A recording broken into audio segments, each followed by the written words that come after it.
नमस्कार, मैं हूं अनुराग मालवीय और आज जन का मन में हम बात कर रहे हैं उस मुद्दे की जो मध्य प्रदेश के लिए बड़ी चिंता बनता जा रहा है।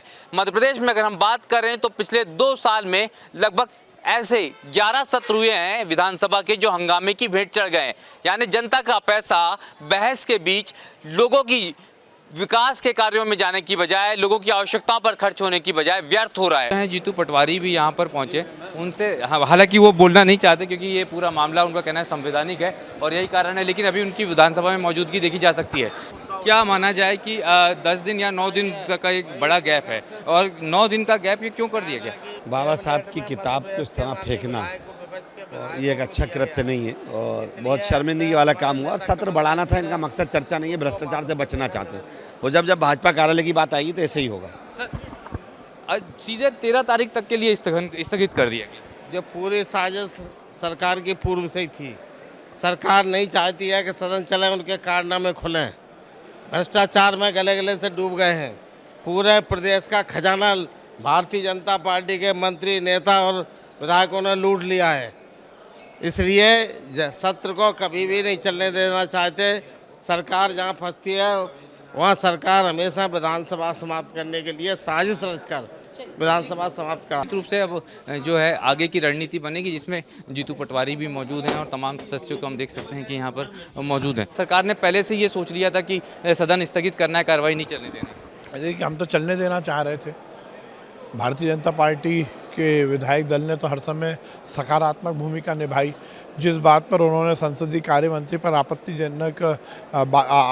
दर्ज की थी, उस पर भी संसदीय कार्य मंत्री ने स्वयं खड़े होकर खेद व्यक्त कर दिया। तो हम तो चाहते हैं, आगे भी हम चाहते हैं कि सदन चले और जनता के विषय यहाँ है। घटनाक्रम हुआ, इसको कैसे देखेंगे? किस तरह की ये स्थितियाँ मध्य प्रदेश विधानसभा में बन रही है? देखिए, ऐसा है, मध्य प्रदेश की सरकार सदन को विधिवत रूप से चलाना चाहती है।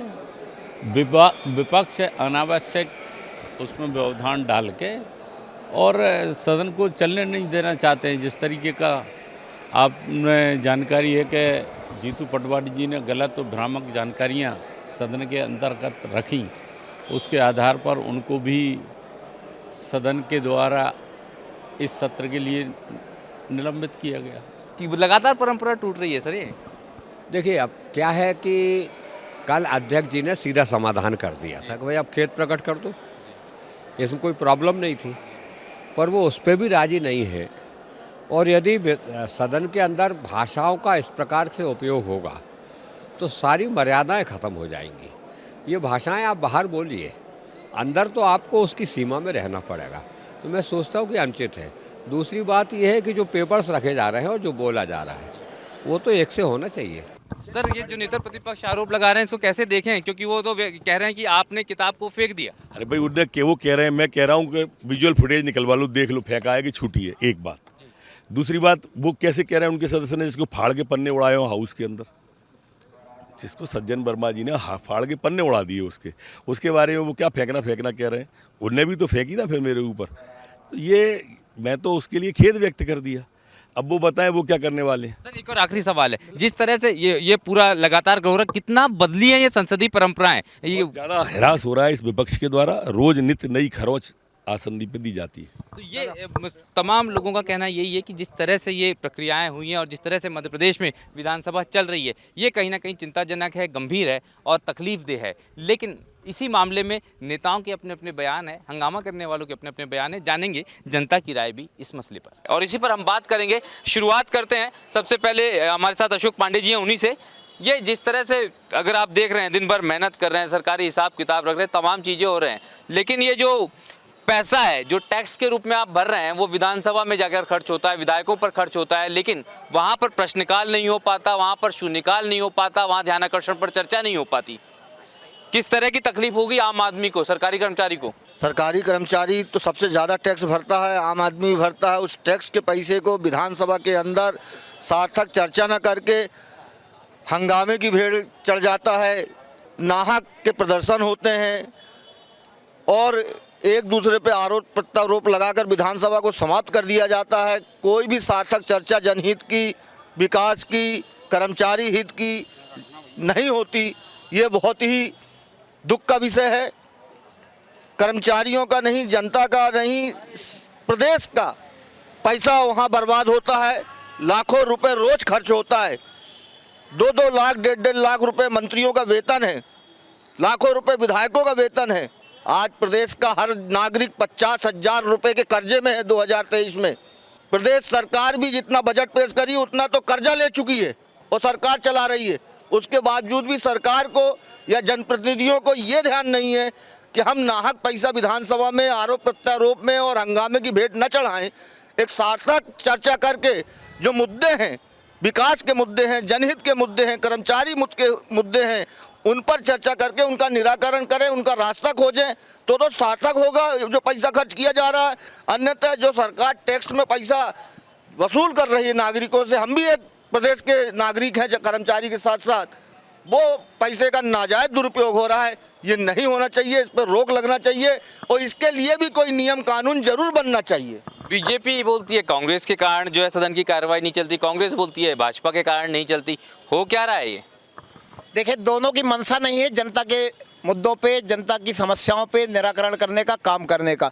आप देखिए, सड़कें खराब रहती हैं लेकिन सदन में बात नहीं होती, मच्छर हो रहे हैं लेकिन सदन में बात नहीं होती, किसानों को उनकी फसलों का दाम नहीं मिलता, खाद नहीं मिलता, बीज नहीं मिलता, बिजली नहीं मिलती, ट्रांसफार्मर जल जाते हैं, 4-4 महीने बदले नहीं जाते, लेकिन सदन में बात नहीं होती है। तो जनता को सुविधा देने वाले मुद्दे पे ये लोग बात नहीं करते। अपना हिस्सा कैसे लिया जाए, ज़्यादा से ज़्यादा कैसे लूट मचाई जाए, इस मुद्दे पे दोनों लड़ते रहते हैं। ये मध्य प्रदेश के सदन की स्थिति, ये मध्य प्रदेश के सदन की स्थिति है।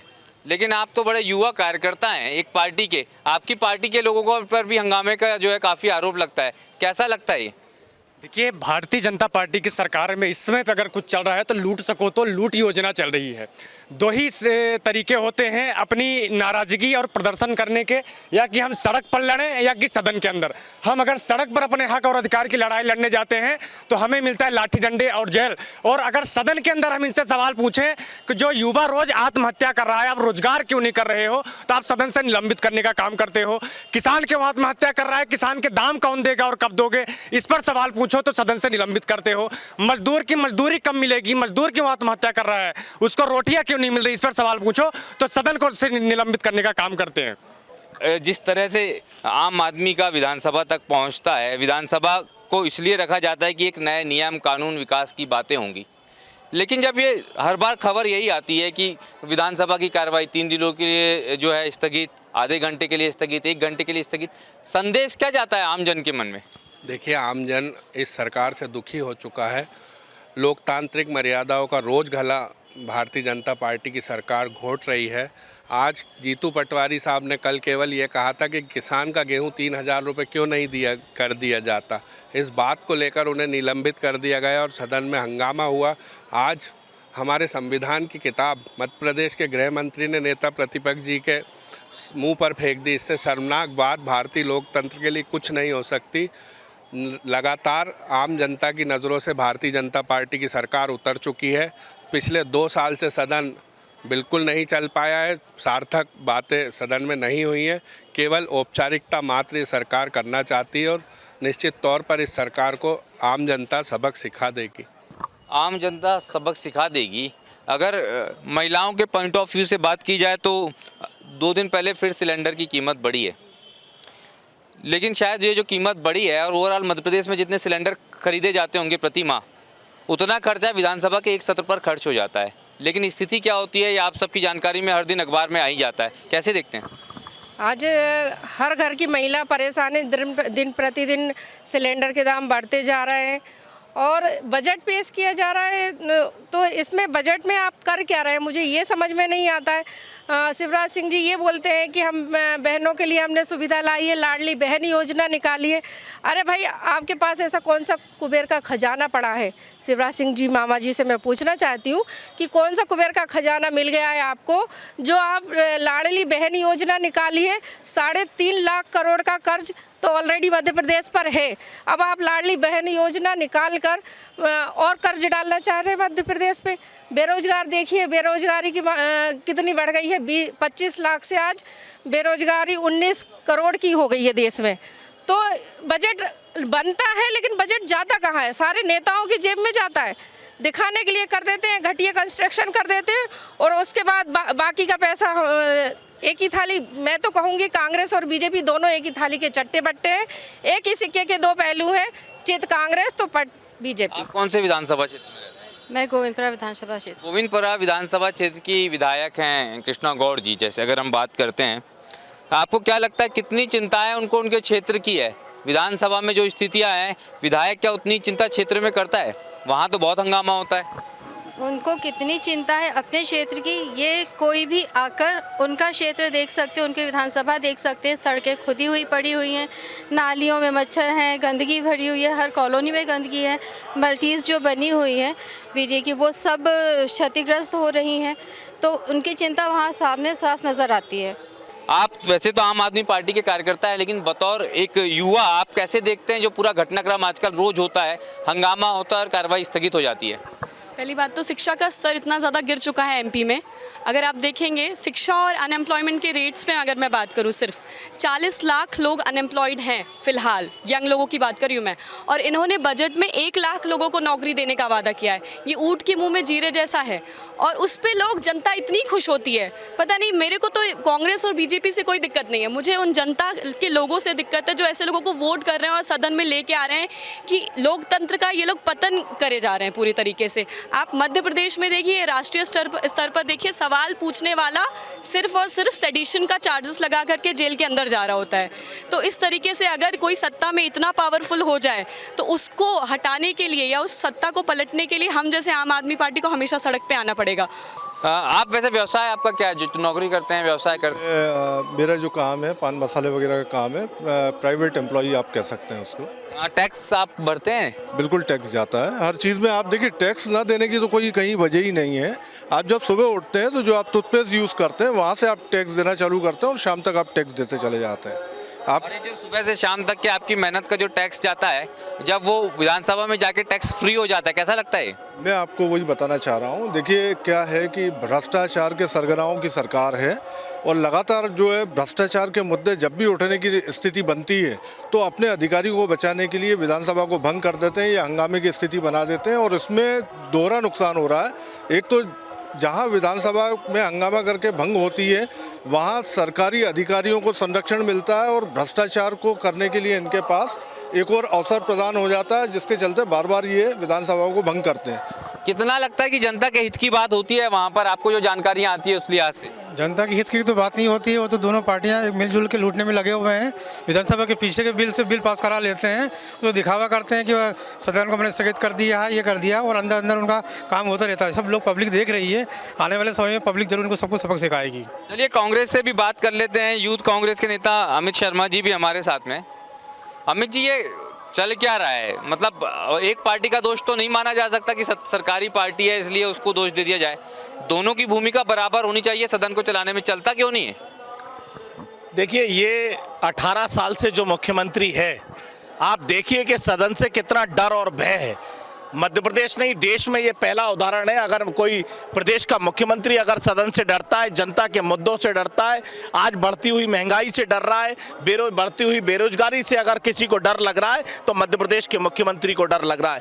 ये वही पाठ है कि सिर्फ बाहर जनता में घोषणाएं ज़्यादा करनी है और सदन में वचन कम देने हैं। आज अगर सदन के अंदर हिम्मत है सरकार के अंदर, तो शिवराज सिंह चौहान राष्ट्रपति जी का सहारा नहीं लेते और आज सदन के अंदर अपना भाषण देते, मध्य प्रदेश की योजनाओं को बताते। कर्मचारी त्रस्त है, बेरोजगार नौजवान परेशान है, लगातार भ्रष्टाचार, महिलाओं पे अत्याचार के मामले लगातार बढ़ रहे हैं। मैं पूछना चाहता हूं, फिर किस बात की सरकार है और किस बात का सदन? सदन इसीलिए बुलाया जाता है कि तमाम जनप्रतिनिधि जन भावनाओं को, जनता की 7.5 करोड़ लोगों की भावनाओं को सदन में मुख्यमंत्री के सामने उठा सके और सरकार का सही चेहरा सरकार को दिखा सके।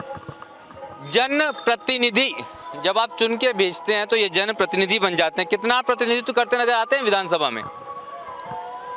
ये तो अब पिछले 2 साल, 3 साल, 4 साल का कार्यकाल देख लिया गया कि जनप्रतिनिधि जी जो उनकी जिम्मेदारी वास्तव में संविधान में दी गई है, उस संविधान के अनुरूप अपना कर्तव्य का निर्वहन नहीं कर रहे।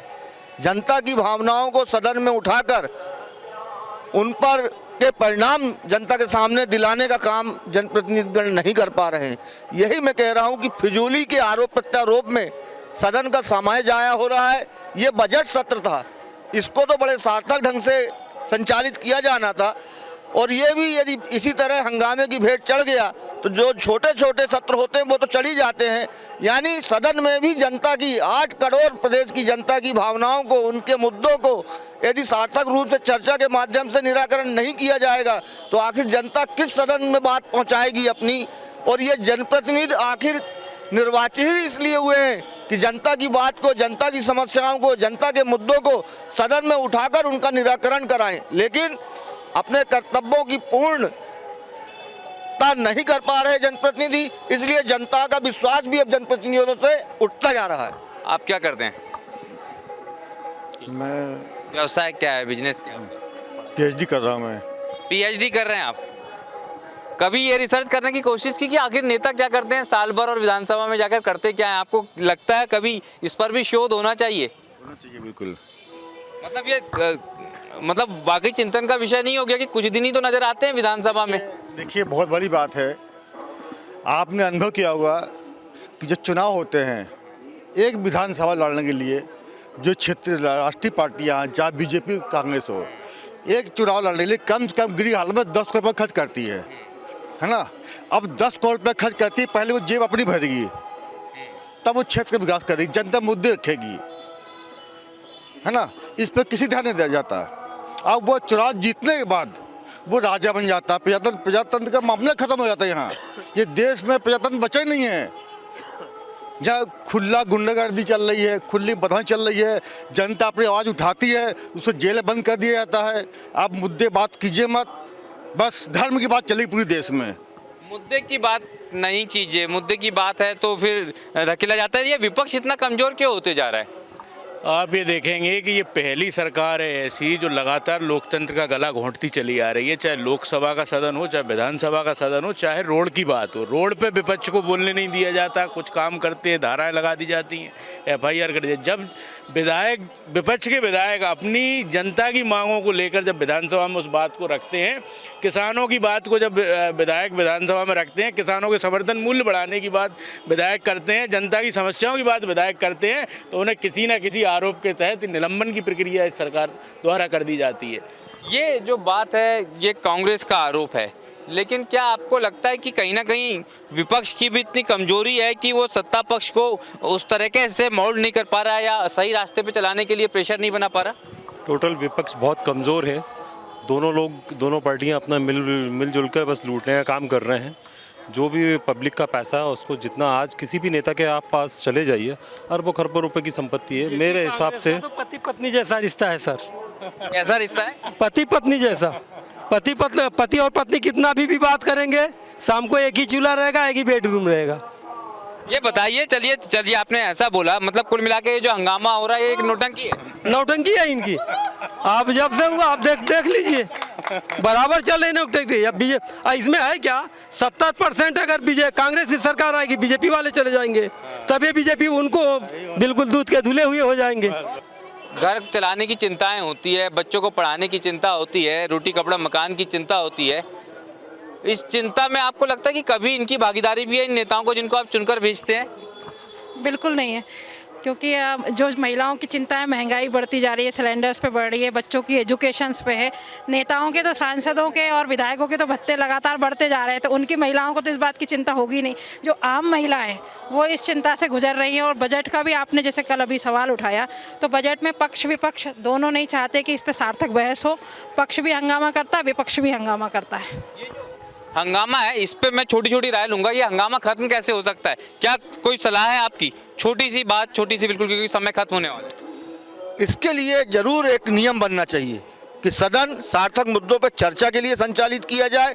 हंगामा और आरोप प्रत्यारोप जो है वो बाहर रोड पे भी लग सकते हैं। सदन का गरिमा और सदन का जो एक मर्यादा है उसको जरूर हर जनप्रतिनिधि कायम रखे और उसके अनुरूप जनता के मुद्दों को ही उठाकर उनका निराकरण। क्या हो सकता है इसके लिए? देखिए, जनता के प्रति अगर इनकी ईमानदारी होती, वफादारी होती, अगर ये जनता के मुद्दे पे काम करने की इच्छा शक्ति होती इनकी, तो हंगामा नहीं होता, काम होता। क्या लगता है आपको? जनता के लिए यदि काम करेंगे, जिस प्रकार से अभी ये विकास यात्रा निकाल रहे थे, विकास होता तो ये हंगामे नहीं होते कहीं भी। आपको क्या लगता है? कैसे सुलझ सकता है ये हंगामा और कैसे वास्तव में विधानसभा में चिंता हो सकती है जनता की?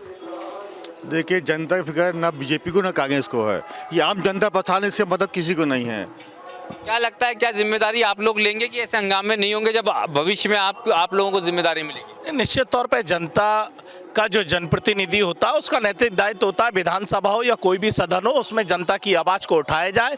आज जैसे जीतू पटवारी ने जनता की आवाज़ को उठाया था बेरोजगारी पे, और भारतीय जनता पार्टी के कार्यालय में रबड़ी और दही बांटे जा रहे हैं और मुख्यमंत्री उसको स्वीकार, पहले मना कर रहे हैं फिर कागजों पे स्वीकार कर रहे हैं। और रही बात आपकी, जो कहीं ना कहीं आज टोपी और गमछा डालकर देश को अपनी नैतिकता बता रहे हैं, वो शराब की नाव पर बैठ के जेल चले जा रहे हैं। कैसे सार्थक हो सकता है सत्ता में बैठे